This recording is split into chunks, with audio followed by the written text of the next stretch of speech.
Hey y'all, it's Kim.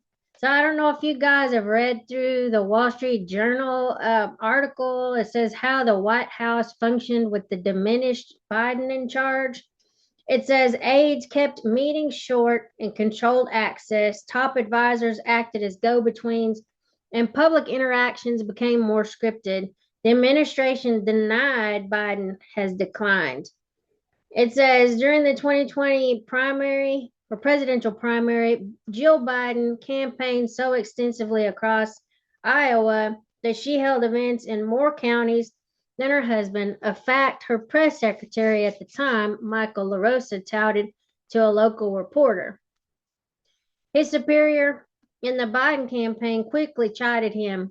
As the three rode in a minivan through the state's cornfields, Anthony Bernal, then a deputy campaign manager and chief of staff to Jill Biden, pressed LaRosa to contact the reporter again and play down any comparison in campaign appearances between Joe Biden, then 77, and his wife, who is 8 years his junior.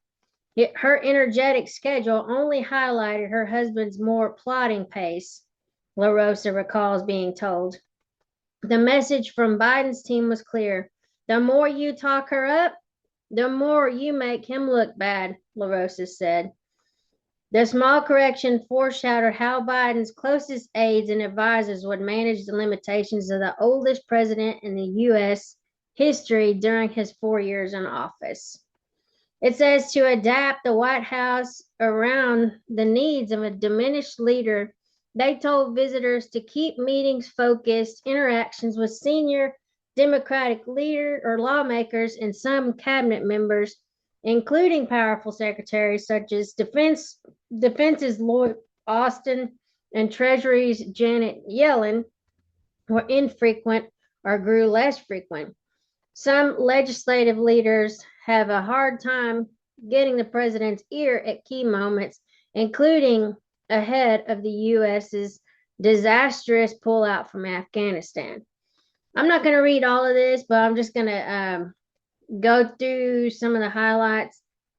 So it says presidents always have gatekeepers, but in Biden's case, the walls around him were higher and the controls greater. According to Democratic lawmakers, donors, and aides who worked for Biden and other administrations, there were limits over who Biden spoke with, limits on what they said to him, and limits around the sources of information he consumed. So they try to keep him insulated from anything negative, it sounds like.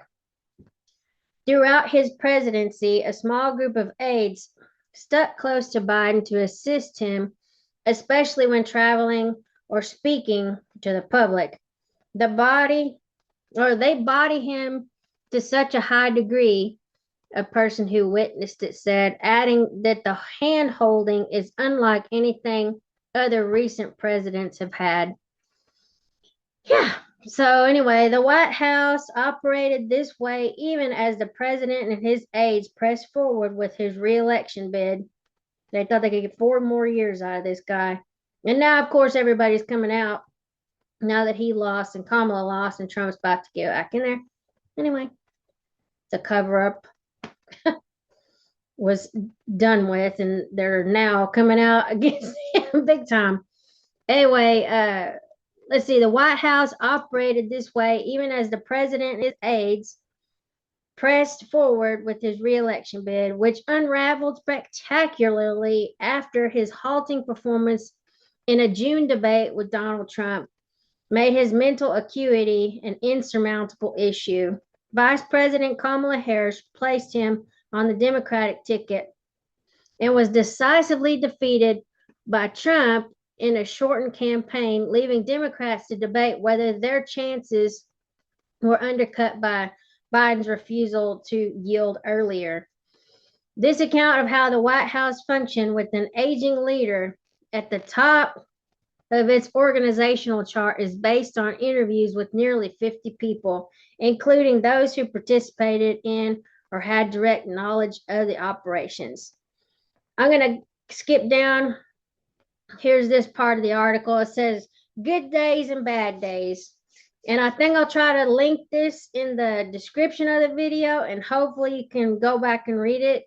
It may ask you for the subscription thing. I'll try two different links that I have and see if you can read the whole thing almost like as a gift.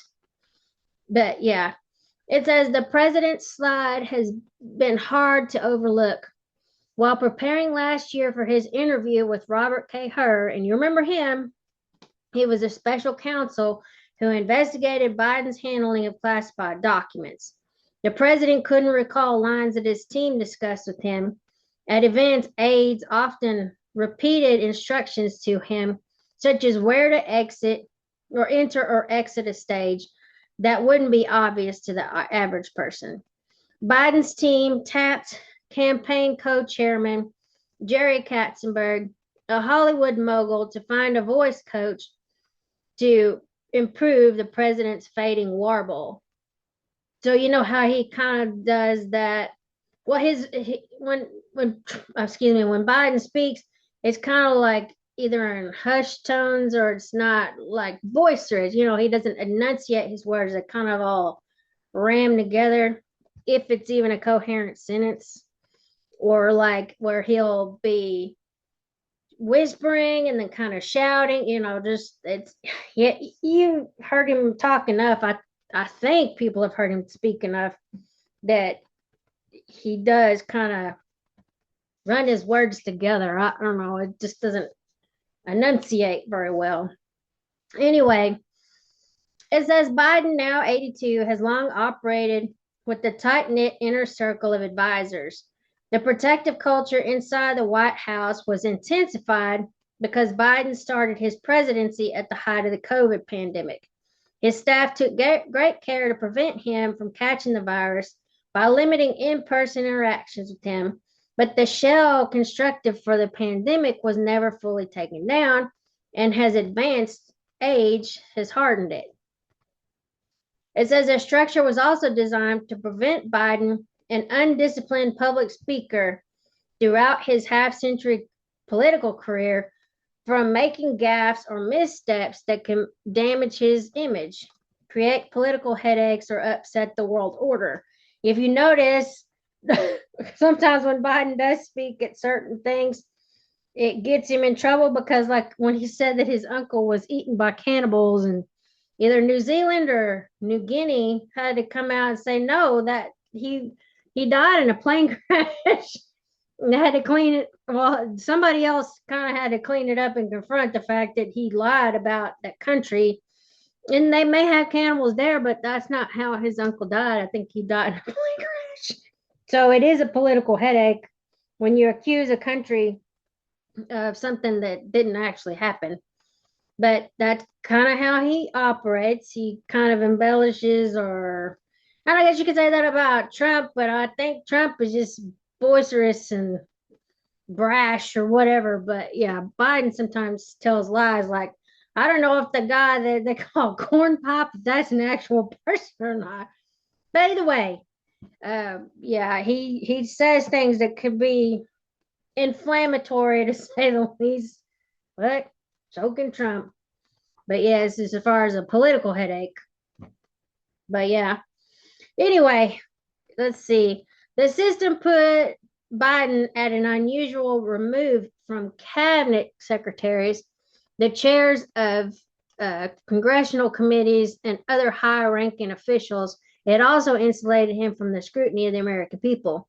And see, that's the thing that government does. They lie to us like we can't handle it to cover up the bad things that they do.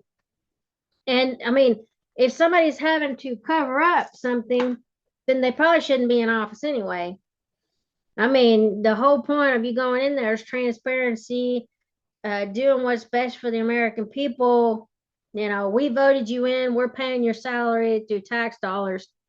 You're supposed to be honest with us and tell us what's really going on. But that's what they've gotten used to. And I don't know if y'all know this, but some of the DOJ, we'll just call it the umbrella groups under that, the Department of Justice, I think they've been lying to us for years over stuff and not working from any kind of honesty at all. I think they've started out with some corrupt leaders, we'll just say that, from what I've read, and it's just gotten worse. And they're more politically biased than they should be. You're supposed to investigate everybody equally, but it seems like they've gone after certain political opposition. I'll just put it that way. Over the last few years. So, yeah, whatever. Take that with a grain of salt. I really don't care, but I just don't think that they're investigating everybody equally like they should. Well, I'll say on that. Anyway, then they've lied and covered things up. Let's see. The strategies to protect Biden largely worked until June 27th, when Biden stood on an Atlanta debate stage with Trump, searching for words and unable to complete his thoughts on live television. Much of the Democratic establishment had accepted the White House line that Biden was able to take the fight to Trump, even in the face of direct evidence of the contrary. Remember, after the Robert Hur thing, the talking point of the day or months or weeks after that was Biden is sharp as a tack. I think Nancy Pelosi, Chuck Schumer, many of the Democrat leadership, many Democrat pundits, whatever you want to call them, came out and said he was sharp as a tack. He could run circles around everybody. But that's not true. We saw it on the debate stage, and they have been covering it up, and they didn't think the American people were going to ever find out. And also, they probably wanted him out earlier for just different decisions. You know, they saw how the polling was going. But because he wouldn't just automatically, say, no, I'm not going to, run for reelection, they went ahead and let him do the debate, knowing full well that he was diminished capacity. And then it was almost like the American people were kind of like pressuring the Democrat Party to get rid of him, if that makes sense. That's what I feel like was happening at the time. And I watched enough stuff that's kind of where I think they were leaning. He wouldn't get out himself. So they had to kind of like threaten him with, 25th Amendment or something to get him out because he was hurting the party. Whatever. Yeah. Look it all up. I watched enough stuff. I think that's what was happening. Anyway, it says Biden staffed with advisors since he became a senator at age 30, came to the White House with a small team of fiercely loyal, long-serving aides who knew him in Washington so well that they could be particularly effective proxies. They didn't tolerate criticism of Biden's performance or broader dissent within the Democratic Party, especially when it came to the president's decision to run for a second term. Let us see. Yet a sign that the bruising presidential schedule needed to be adjusted for Biden's advanced age had arisen early on. In just the first few months of his term, administration officials noticed that the president became tired if meetings went long and would make mistakes. They issued a directive to some powerful lawmakers and allies seeking one-on-one time. The exchanges should be short and focused, according to people who received the message directly from White House aides. Ideally, the meetings should start later in the day, since Biden has never been at his best first thing in the morning. Some of the people said his staff made these adjustments to limit potential missteps by Biden, and the people said. The president, known for long and rambling sessions, at times pushed in the opposite direction, wanting or just taking more time.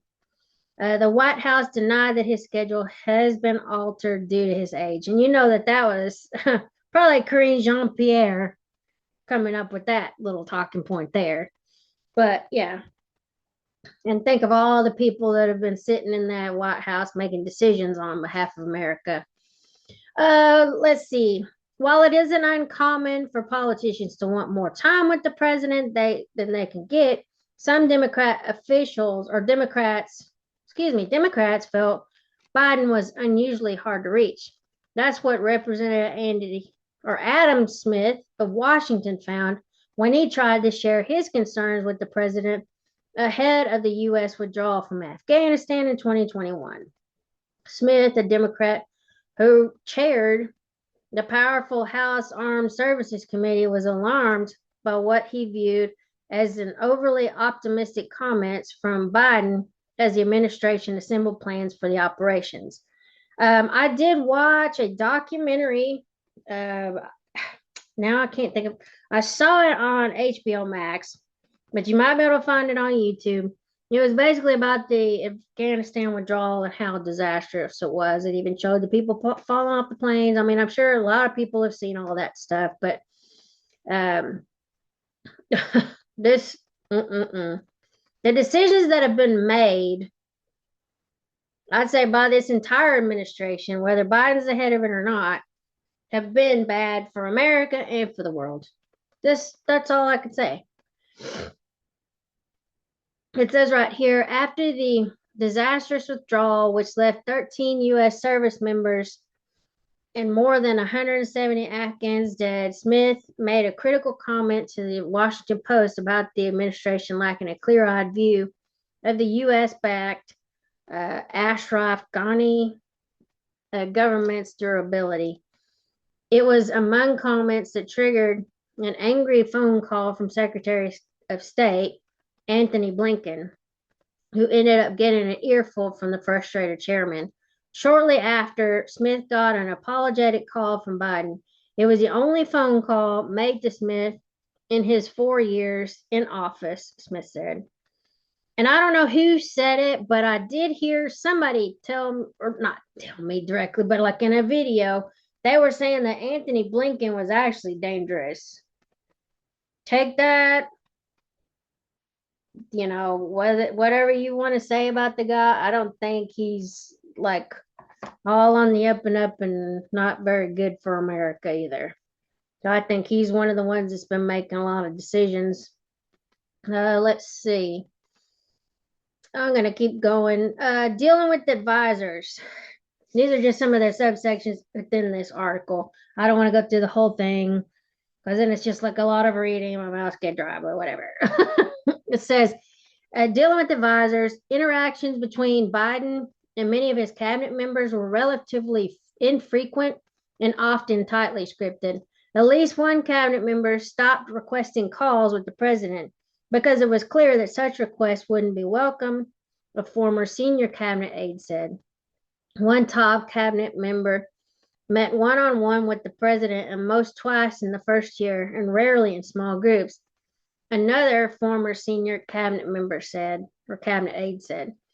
Multiple former senior cabinet aides described a top-down dynamic in which the White House would issue decisions and expect cabinet agencies to carry them out, rather than making cabinet secretaries active participants in the policy-making process.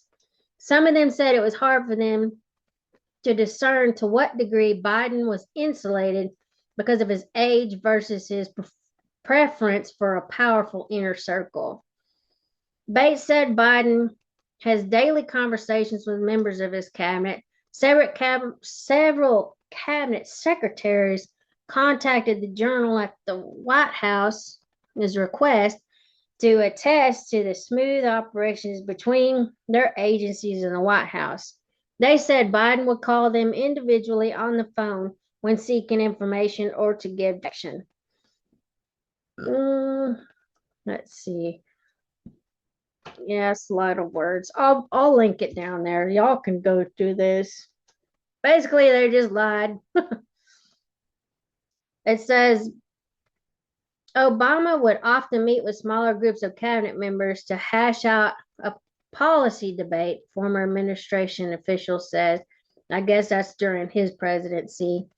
But that often wasn't the experience under Biden's administration. Instead, cabinet members most often met alone or with a member of the president's senior staff, including Brainerd, the economic advisor, or national security advisor, Sullivan, which is Jake or whatever, Jake Sullivan. The senior advisor would then bring the issue to the president and report back, former administration official said. Former administration officials said it often didn't seem like Biden had his finger on the pulse. I don't think so. It seems like we had a bunch of people in the office that were making decisions that were bad for America. I'm just gonna leave it at that because this I've already had to read this a couple of times in my video, but yes, there's a lot of stuff in here. Over 4 years, Biden held 9 full cabinet meetings, and if you remember, one of them that was this year, Jill Biden was there, which I think is unusual since she was not hired. Her husband was hired, but whatever, that's the Democrat way, I guess. It says over 4 years, Biden held 9 full cabinet meetings, 3 in 2021, 2 in 2022, 3 in 2023, and just one this year. In their first terms, Obama held 19 and Trump held 25, according to data compiled by former CBS News correspondent Mark Knoller. Let's see, which is kind of a sharp contrast to this part. It says early in his vice presidency during the Obama administration, Biden sought to gather cabinet leaders once a week, saying in a speech that the synergy brought about by the regular meetings made the government more competent. I mean, if y'all are communicating and working together, making decisions that's best for the American people, I can see how it could be competent. But when you're not doing those things, because you don't want people to see how bad the president is doing, then that's where you'll look incompetent. And anyway, okay, so here's this last part. He was insulated on the campaign. Biden's team also insulated him on the campaign trail. In the summer of 2023, one prominent Democratic donor put together a small event for Biden's reelection bid. The donor was shocked when a campaign official told him that the attendees shouldn't expect to have a free-ranging question and answer session with the president. Instead, the organizer was told to send in 2 or 3 questions ahead of time that Biden would answer. So a script, which means it's probably not sincere in the answer. Had a plan ahead of time. Okay, so anyway, at some events, the Biden campaign printed the pre-approved questions on note cards and then gave donors the cards to read the questions. Even with all these steps, Biden made flubs, which confounded the donors who knew that Biden had the questions ahead of time. So even with all that preparation and the questions and their talking points, he still wouldn't have been able to do it. It says some donors said they noticed how staff stepped in to mask other signs of decline. Throughout the presidency, and especially later in the term, Biden was assisted by a small group of aides who were laser focused on him in a far different way than when he was vice president, or how former presidents Bill Clinton or Obama were staffed during their presidencies. People have witnessed or who have witnessed their interactions said. These aides, which include Annie Tomasini and Ashley Williams, were often with the president as he traveled and stayed within earshot or eye distance, the people said. They would often repeat basic instructions to him, such as where to enter or exit a stage. The White House said that the work by staff to guide Biden through events is standard for high-level officials. Yeah, I mean, I could see people, guiding you in certain things, but how to enter and exit a stage, I mean, I don't know. I don't know. I don't know what to say about that, but that's not really, especially if you're not familiar with the area, but yeah, how to enter and exit. Well, I guess people be upset about that. I guess whatever.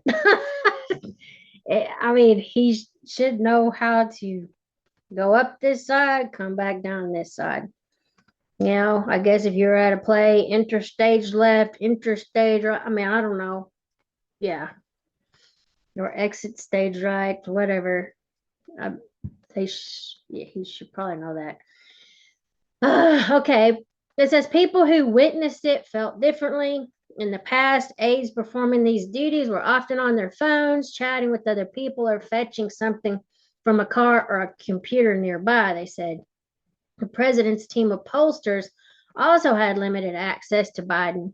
According to people familiar with the president's polling, the key advisors have famously had the president's ear in most past White Houses.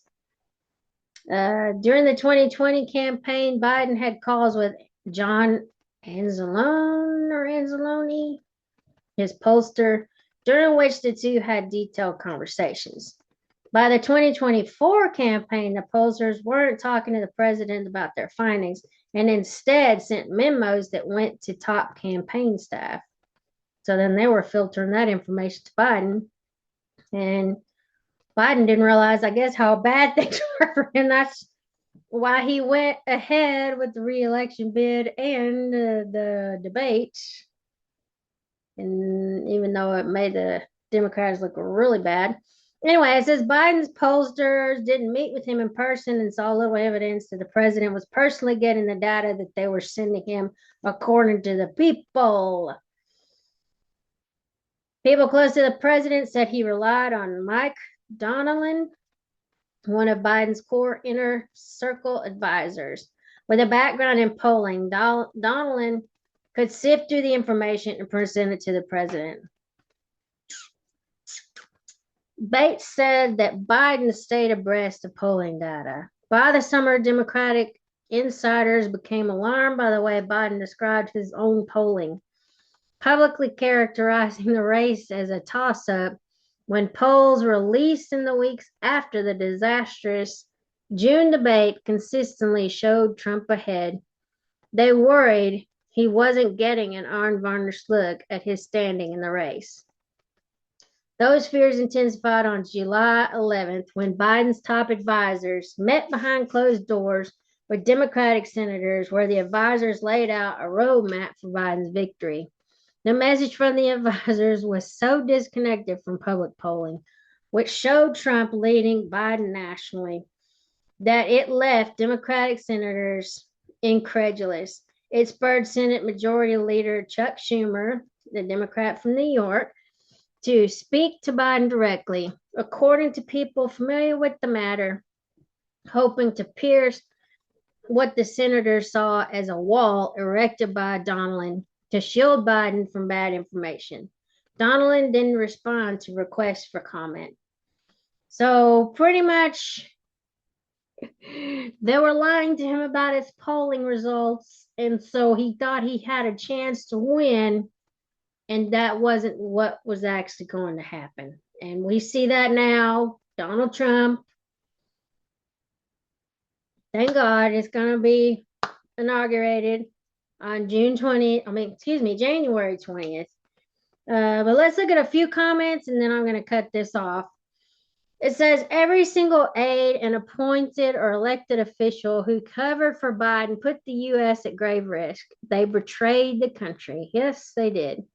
Gee, what a surprise. The Wall Street Journal closes the barn door after the horses escaped. So we already knew Biden was having trouble, but they still put him in there.